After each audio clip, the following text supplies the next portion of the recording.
il ne brûle pas.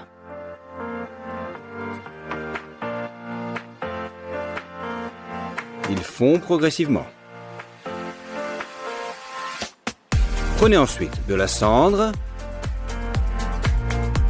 et trempez-y le sucre.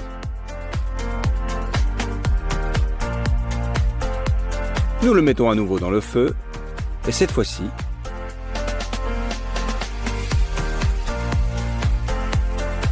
il commence à brûler. Même si on l'éloigne de la bougie, le feu ne s'éteint pas et le sucre se met à croustiller avant d'exploser. C'est comme ça que ça s'est passé. Mais il arrive aussi que le sucre brûle sans exploser.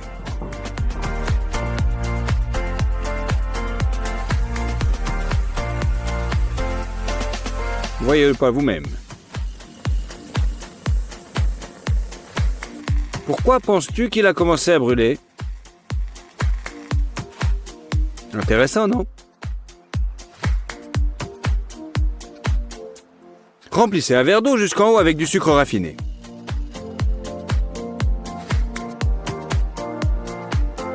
Immergez-le ensuite complètement dans de l'eau chaude.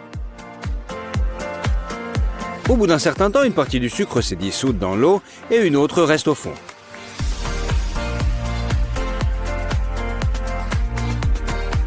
Ajoutez maintenant un peu de dioxyde de manganèse au liquide.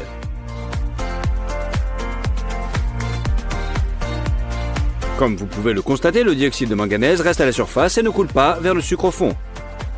Même si nous commençons à le remuer dans de l'eau ordinaire, en revanche, la solution de manganèse descend immédiatement au fond et se mélange à l'eau. On a beau remuer, le résultat est le même, et au bout de 20 minutes, le liquide devient brun.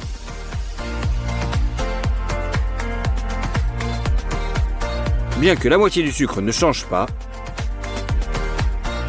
essayons d'ajouter du colorant vert et un verre et de l'iode dans l'autre. Remuez, vous obtiendrez de même le résultat qu'avec le manganèse. Voici un tour de passe-passe, regardez bien. Faisons un chiffre et écrivons-le sur un morceau de sucre.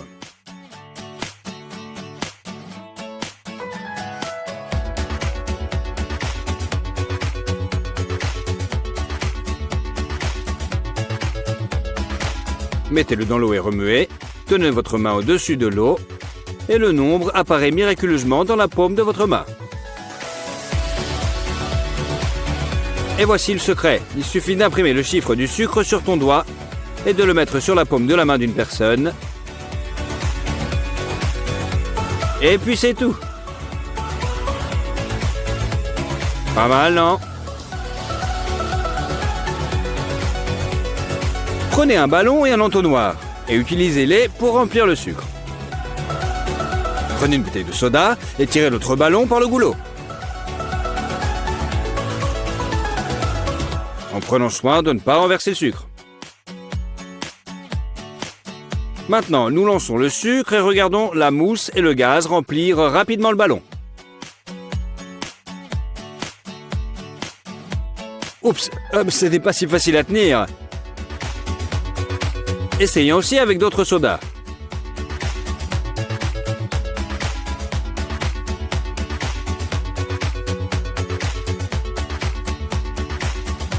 C'est toujours le cola qui est le plus puissant. Mais nous voyons maintenant que les ballons gonflés de gaz tiennent bien droit sur les bouteilles. Placez une planche de bois sur une plaque de cuisson et versez-y du sucre. Puis ajoutez-y du manganèse sec. Nous mélangeons ces substances avec un bâton. Puis nous commençons à les presser, les transformant en une poussière homogène. Un peu plus de pression. De pression, je voulais dire, et le feu jaillit. Quelle flamme puissante! Il ne faut en aucun cas répéter cette expérience à la maison, car elle est plutôt dangereuse. Prenez du film alimentaire et faites-en 2 carrés égaux. Mettez environ 2,5 cuillères à soupe de sucre sur chacune d'elles. Ajoutez un quart de cuillerée d'amidon à l'un des carrés. Mélangez et commencez à enrouler le film dans un sac. Attachez-le plusieurs fois avec un fil pour plus de sécurité.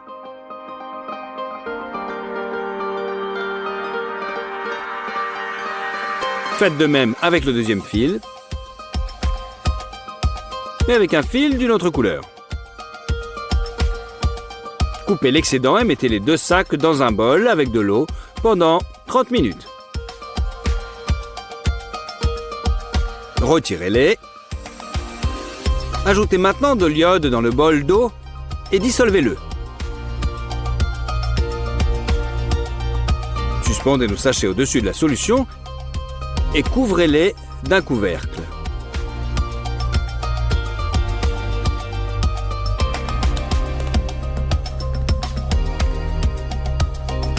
Au bout de 12 heures, vous constaterez un changement. Saupoudrez le sucre pour plus de clarté. Le sucre pur a très peu changé, mais le sucre mélangé à l'amidon a pris une couleur cendrée. Étonnant.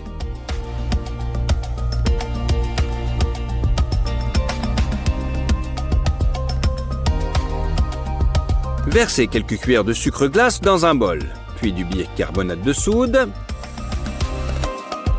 Mettez tout ça sur une plaque à pâtisserie et versez l'alcool dessus pour qu'il s'y en imprègne.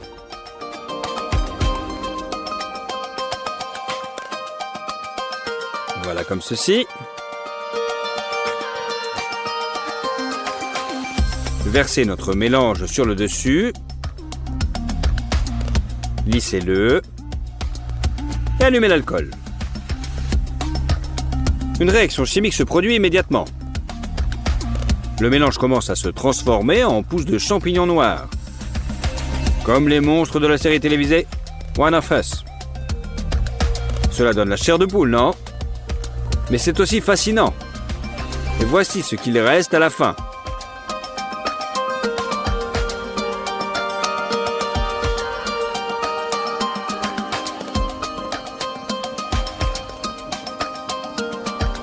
Cette figurine a plutôt du charme, ne trouvez pas? Un vrai décor pour un film d'horreur.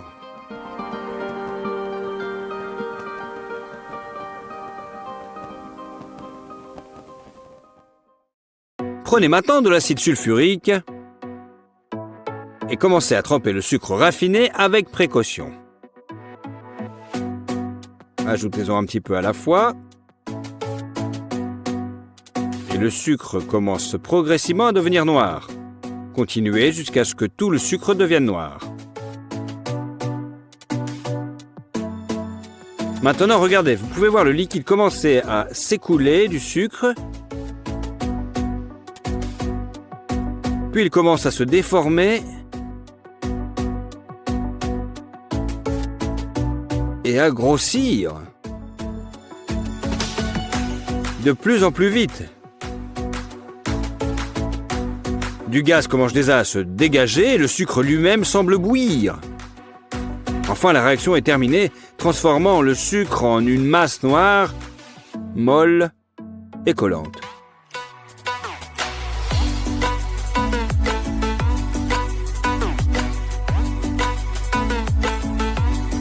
Il est maintenant temps de faire une plus grande expérience.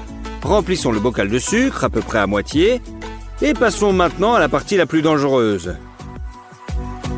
Versons l'acide sulfurique à l'intérieur et commençons à remuer le tout aussi vite que possible avant que la réaction ne commence.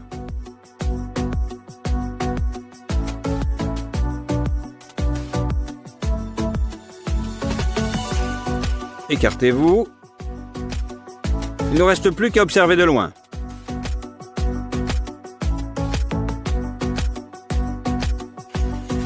Une fois de plus, la substance commence à devenir progressivement noire, puis du gaz, de la fumée apparaissent, avant qu'une énorme chose noire ne commence à sortir du récipient. Cela ressemble à une limace venue de l'espace, et c'est un mélange plutôt impressionnant. Comme vous pouvez le constater, la masse est bien plus importante que le volume occupé par le sucre et l'acide. Regardons de plus près. Ce truc est chaud. Casser un morceau. On va y arriver.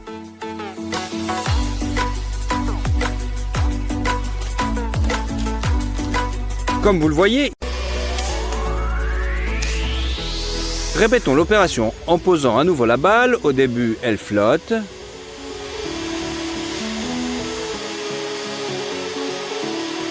Puis la déformation commence. Plus elle est importante, plus la balle s'élève. Jusqu'à ce qu'elle tombe à nouveau hors du courant. C'est encore la même histoire. Plus la déformation est importante, plus la balle s'élève. Mais elle finit toujours par tomber. Regardez-la de plus près. Elle se gonfle progressivement comme un grain de pop-corn sur une poêle. Puis lorsque sa forme est trop irrégulière, elle tombe sous son propre poids.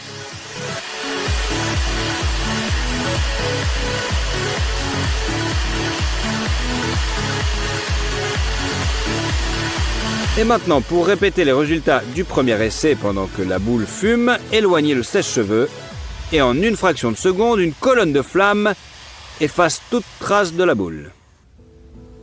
En fait, on peut faire plus simple.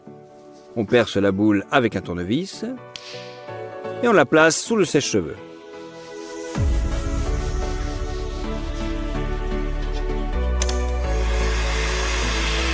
Elle commence à fondre.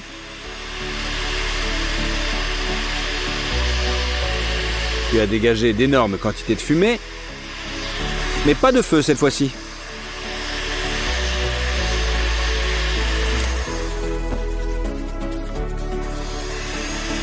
Essayons à nouveau. Dirigeons le sèche-cheveux perpendiculairement au tournevis et le processus s'accélère. D'abord elles fond, puis beaucoup de fumée. Et enfin du feu. Et oui, ces balles sont beaucoup plus dangereuses que vous ne le pensiez. Fixez une allumette dans un étau et pointez un sèche-cheveux de chantier sur le dessus. Elle s'enflamme et s'éteint tout aussi rapidement. Si l'on serre toutes les allumettes de la boîte, les allumettes s'enflamment directement en une seconde. Voici une prise de vue au ralenti. Vous pouvez voir que le feu se propage à travers toutes les allumettes très rapidement. Regardez encore, un deuxième éclair, puis elles s'éteignent. Essayons de chauffer une boîte entière. Nous approchons le sèche-cheveux. Rien ne semble se passer, mais la boîte commence à s'obscurcir et un éclair de feu apparaît à l'intérieur. C'est que toutes les allumettes ont brûlé. Ouvrons la boîte et assurons-nous qu'aucune d'entre elles n'ait survécu.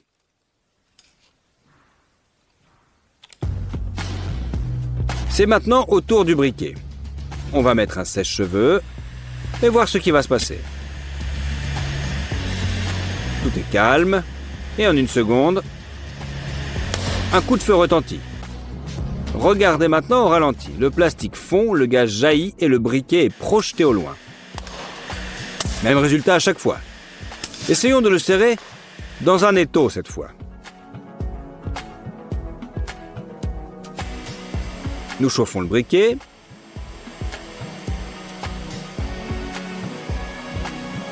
Il y a bien sûr une explosion. Puis une autre.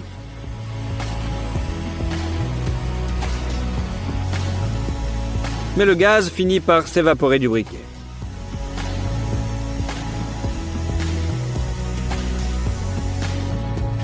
Au deuxième essai, le résultat est le même.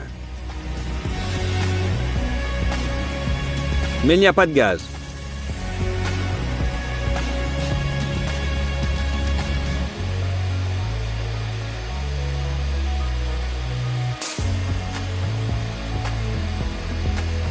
Voilà, tout le gaz est sorti.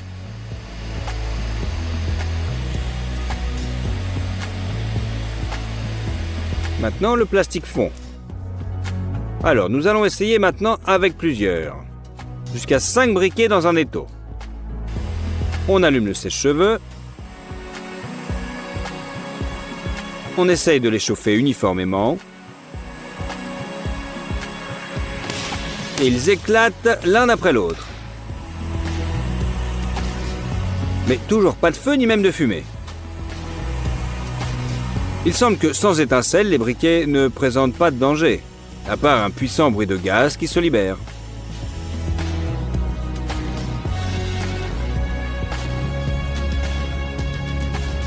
Prenons un rouleau de papier toilette. Voyons ce que notre sèche-cheveux en fait. La vidéo devrait être accélérée car le processus n'a pas été rapide. On peut voir que le papier change progressivement de couleur, mais il n'y a pas encore de feu. Mais nous n'allons pas abandonner, nous dirigeons toute la chaleur vers un seul point.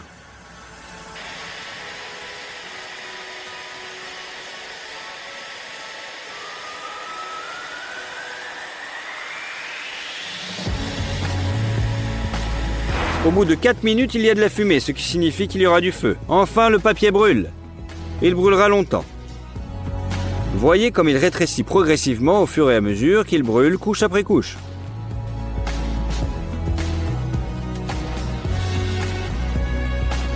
Nous ferions mieux de l'éteindre avec un flacon en verre, un verre tout simplement. Voilà, pour éliminer l'oxygène. Mais c'est un spectacle très intéressant, je vous l'accorde. Prenez une canette de soda et mettez un sèche-cheveux à côté à pleine puissance.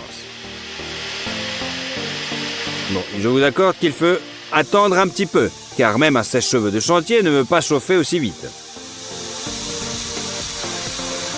Au bout de 6 minutes, la canette cède enfin. Ou plutôt, le liquide à l'intérieur jaillit. Arrachant le couvercle, regardez cette fontaine au ralenti. Quel jet puissant! La mousse s'est envolée pratiquement jusqu'au plafond et maintenant elle fume. Tant le cola est chaud. Regardez cette coupe parfaite. Bon, il est temps de passer à la bouteille en verre. Installez le sèche-cheveux et regardez.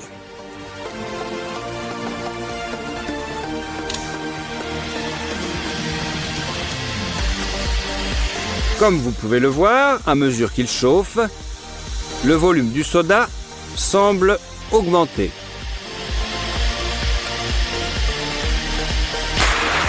Au bout de 8 minutes et demie, nous obtenons enfin le résultat, une énorme fontaine de cola jaillit de la bouteille faisant sauter le bouchon. Regardez comme c'est beau au ralenti. La mousse frappe le plafond et se répand dans tout le studio. La fontaine s'est avérée vraiment énorme. Puis elle s'est transformée en une pluie de coca. Eh oui, regardez. Il reste vraiment peu dans la bouteille. Presque tout le cola a été libéré après avoir été chauffé. Eh oui.